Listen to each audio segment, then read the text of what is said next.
नमस्कार, आप देख रहे हैं SPN 9 न्यूज। पूरे देश भर में लोकसभा चुनाव का जो पर्व है वो जारी है। आपको बता दें कि देश भर में आज छठे चरण के मतदान की जो प्रक्रिया है वो शुरू हो चुकी है।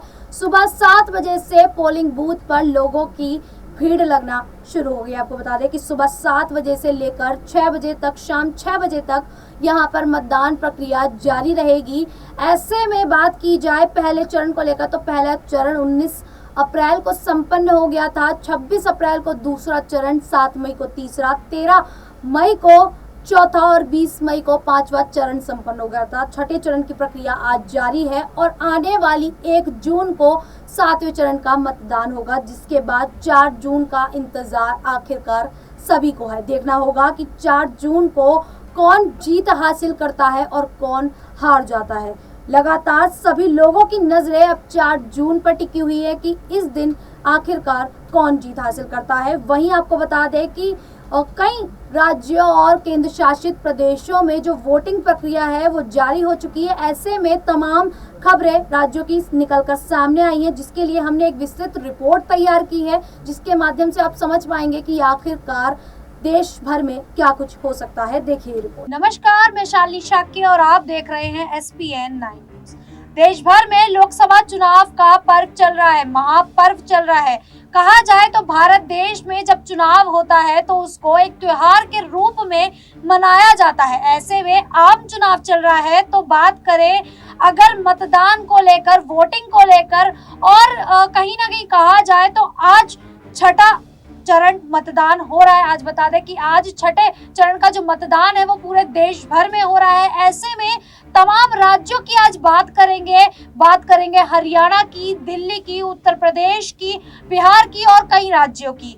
ऐसे में अगर ध्यान दिया जाए हरियाणा की ओर, तो हरियाणा में जहां निर्दलीय विधायकों ने जो फेरा बदली की है, फेर बदल की है, ऐसे में ये कहा जा सकता है कि हरियाणा में इस बार बीजेपी क्या कुछ कर सकती है। क्या बीजेपी जीत पाएगी? क्या बीजेपी जैसे 2019 में 10 की 10 लोकसभा सीटों पर जीत हासिल करके सत्ता में आई थी, क्या इस बार बीजेपी का पत्ता साफ होता दिखाई देगा? क्योंकि बीजेपी का हरियाणा में हाल कुछ ऐसा नजर आ रहा है कि जेजेपी ने उनका समर्थन छोड़कर कांग्रेस को समर्थन दे दिया। 3 निर्दलीय विधायकों ने समर्थन छोड़ दिया। तो वहीं अगर उत्तर प्रदेश की बात की जाए तो उत्तर प्रदेश में भी चुनाव प्रचार को लेकर कहीं ना कहीं देखा गया कि चुनाव प्रचार किसी एक दूसरे के खिलाफ उतरते हुए दिखाई दिए, बयान देते हुए दिखाई दिए। अखिलेश यादव एक हुए, राहुल गांधी एक हुए। तो वहीं देखा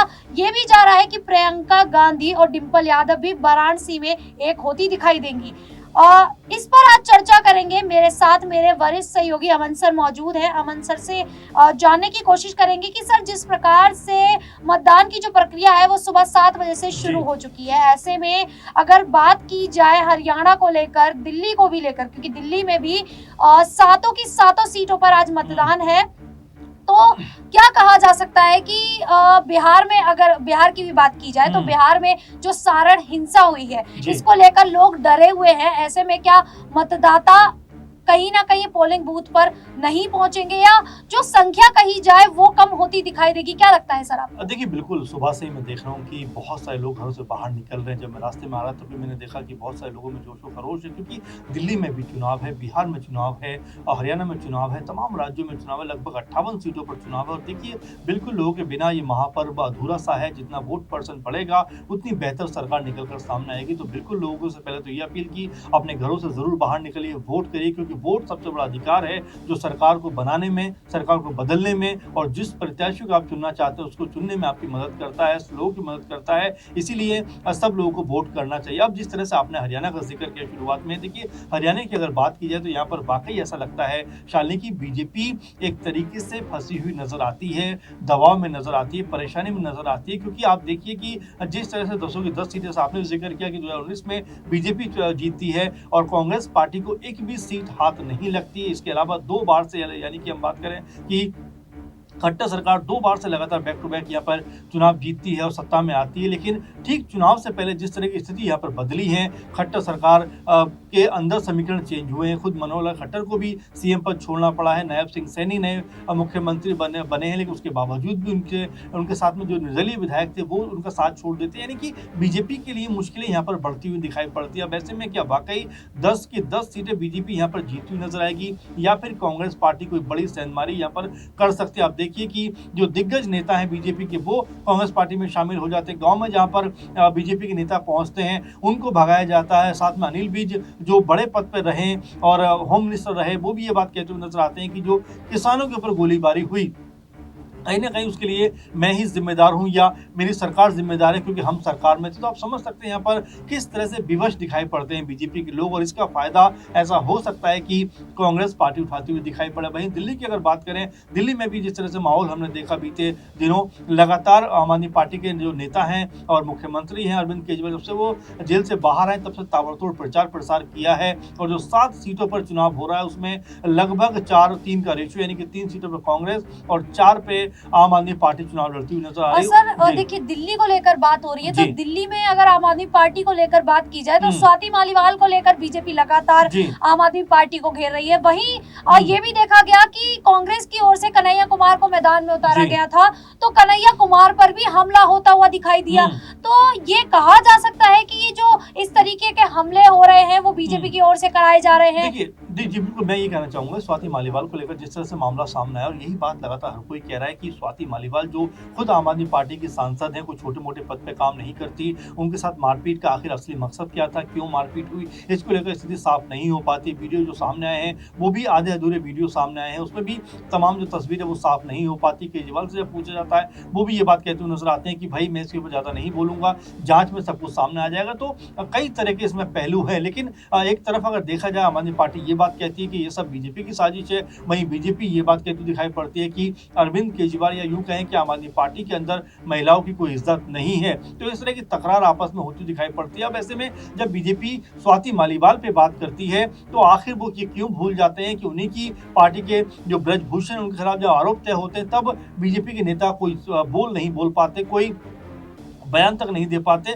जो कहीं ना कहीं ये बताता है कि जो बीजेपी का स्टैंडर्ड है वो अपने आप में दोहरापन उसमें दिखाई देता है। और यही वजह है आम आदमी पार्टी लगातार ये कोशिश कर रही है कि माहौल जो उनके पक्ष में बना हुआ है शालिनी, वो उनके पक्ष में बना रहे। इसीलिए ताबड़तोड़ रैलियां जब से अरविंद केजरीवाल बाहर निकले, हर एक सीट पर वो गए हैं, हर एक सीट पर जाकर प्रचार प्रसार किया है और जिस तरह की भीड़ निकलकर सामने उनके लिए आई है वो ये मान के चला जा रहा है। हालांकि आम आदमी पार्टी के कई नेताओं से अपनी हमारी बात भी हुई है, कई नेताओं ने हमें इंटरव्यू भी दिया है, उसमें उन्होंने साफ तौर पर कहा है कि आम आदमी पार्टी को बड़ा फायदा होता हुआ दिख रहा है क्योंकि अरविंद केजरीवाल को जिस तरह बीजेपी ने जेल के अंदर डाला वो कहीं ना कहीं उनके लिए एक इमोशनल कार्ड की तरह हो गया और लोगों ने अधिक भरोसा अब अरविंद केजरीवाल के ऊपर जताया। तो आप ये देख सकते हैं दिल्ली में कहीं ना कहीं अरविंद केजरीवाल यूं कहें आम आदमी पार्टी की जो कड़ी टक्कर है वो बीजेपी के साथ में होती दिखाई पड़ेगी। आसानी से बीजेपी यहाँ पर जीत दर्ज नहीं कर पाएगी, ये आम आदमी पार्टी का पूरा प्लान है। साथ में कांग्रेस पार्टी भी उनके साथ में, तो ये माना जा सकता है कि अगर दोनों साथ में अगर वोट आपस में कह सकते हैं कि शेयर हुआ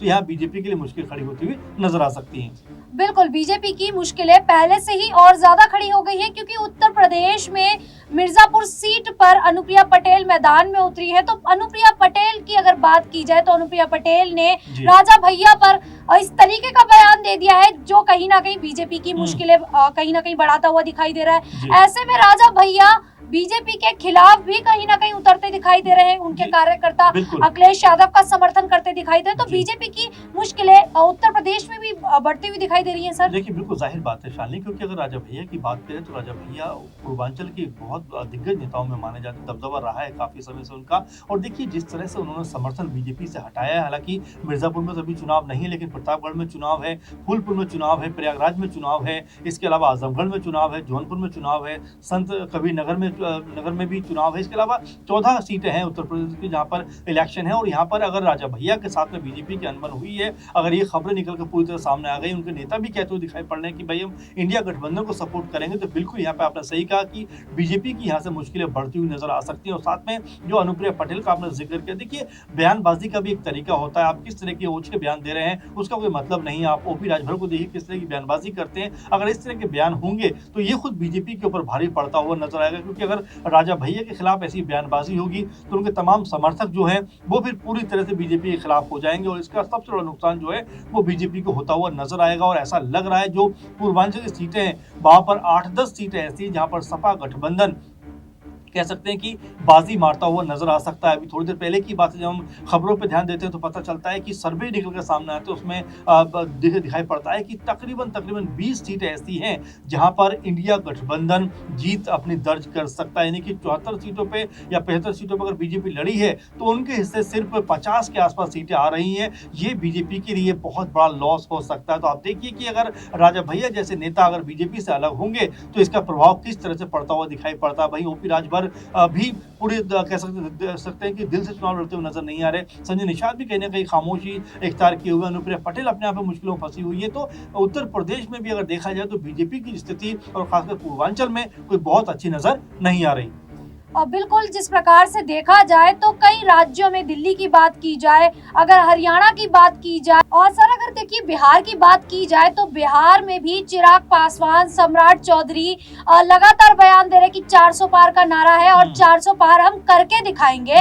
वहीं चिराग पासवान ये कह देते हैं कि पहले हम 39 सीटों पर रह गए थे, जो एक किशनगंज की जो सीट है वो रह गई थी हमारे हाथों से, इस बार वो भी हमारे पक्ष में ही होगी और हम 40 की 40 बिहार की सीटों पर आएंगे। तो क्या लगता है कि वो 40 सीटों पर सत्ता में आ पाएंगे या नहीं? देखिए बिल्कुल, और दावे करना बड़ा आसान होता है और ये 2019 का मुकाबला नहीं है, 2014 का मुकाबला नहीं है, 2024 का मुकाबला। और इसमें कहीं ना कहीं जिस तरह की बीजेपी की स्थिति थी पहले स्ट्रांग थी, वो अब कमजोर दिखाई पड़ती है। आप देखिए जो एलजेपी पहले एकजुट थी वो अलग अलग हिस्सों में बटी हुई है, तो खुद उनको ही अपनी पार्टी के बारे में सोचना पड़ेगा कैसे 2 हिस्सों में बट गई। वहीं सम्राट चौधरी तमाम सारे दावे करते हैं, लेकिन बिहार में जिस तरह तेजस्वी यादव ने लगातार रैलियां की हैं, लगातार लोगों को कम्युनिकेट किया है और जिस तरह की भीड़ उनके कह सकते हैं प्रोग्राम में और जनसभाओं में आई है, वो ये बताता है कि इस बार बिहार में भी कोई बड़ा खेला हो सकता है। रिपोर्ट भी लगातार यही बात कह रही है कि 10 से 15 सीटें जो है आरजेडी या इंडिया गठबंधन के पक्ष में आ सकती हैं। यानी कि अगर इस तरह चुनाव को देखें, और देखिए आज सुबह से ही बिहार में भी हम देख रहे हैं कि लगातार लोगों में चुनाव को लेकर उत्साह है, तो ऐसे में समीकरण बदलते हुए कोई बहुत समय नहीं लगेगा, क्योंकि जो राजनीति के जानकार है वो भी ये बात कहते हैं कि बिहार में जिस तरह से इस बार चुनाव लड़ा जा रहा है, जिस तरह चुनाव के समीकरण बन रहे हैं, उसमें जो एनडीए कुनबा है वो कोई बहुत स्ट्रॉन्ग पोजीशन में नहीं नजर आता। नीतीश कुमार भी अलग थलग दिखाई पड़ते हैं। तो ऐसे में बिहार को लेकर भी आप ये मानकर चलिए कि बिहार में भी जो एनडीए गठबंधन है वो पहले की तरह की स्थिति में नहीं है और उसको यहाँ पर मुझे ऐसा लगता है कि घाटा उठाना पड़ सकता है, क्योंकि जो सर्वे हैं, रिपोर्ट्स हैं, वो कम से कम ये बता रहे हैं कि 10 से 15 सीटों का घाटा एनडीए को यहाँ पर होता हुआ नजर आएगा। बिल्कुल, जिस प्रकार से सर्वे की ओर अगर नजर डाली जाए तो यही देखा जा रहा है कि बीजेपी तमाम वादे तो करते दिखाई दे रही है, लेकिन क्या बीजेपी जीत पाएगी भी या नहीं? क्योंकि हरियाणा में जहां 10 की 10 लोकसभा सीटों पर चुनाव है, दिल्ली की 7 सीटों पर चुनाव है, तो इस बार हरियाणा में तो 10 की 10 सीटों पर बीजेपी का आना संभव नहीं नजर आ रहा है। वहीं बिहार की भी अगर बात की जाए तो लगातार जो बीजेपी है 400 पार का नारा दे तो रही है, लेकिन क्या वो 400 पार कर भी पाएगी? 400 पार की बात छोड़िए, क्या वो 350 सीटों पर भी अपनी जीत हासिल कर पाएगी या नहीं, ये देखना होगा। फिलहाल के लिए इतना ही, देखते रहिए SPN 9। तो आपने देखा कि किस प्रकार से अब तमाम राज्यों को लेकर तरह तरह के कयास लगाए जा रहे हैं कि आखिरकार हरियाणा में जो फेरबदल हुआ, ऐसे में क्या हरियाणा में बीजेपी जीत हासिल कर पाएगी या फिर मात खा जाएगी। वहीं दिल्ली की बात की जाए तो दिल्ली की सातों लोकसभा सीट पर आज चुनाव है, वहीं हरियाणा की 10 की 10 सीटों पर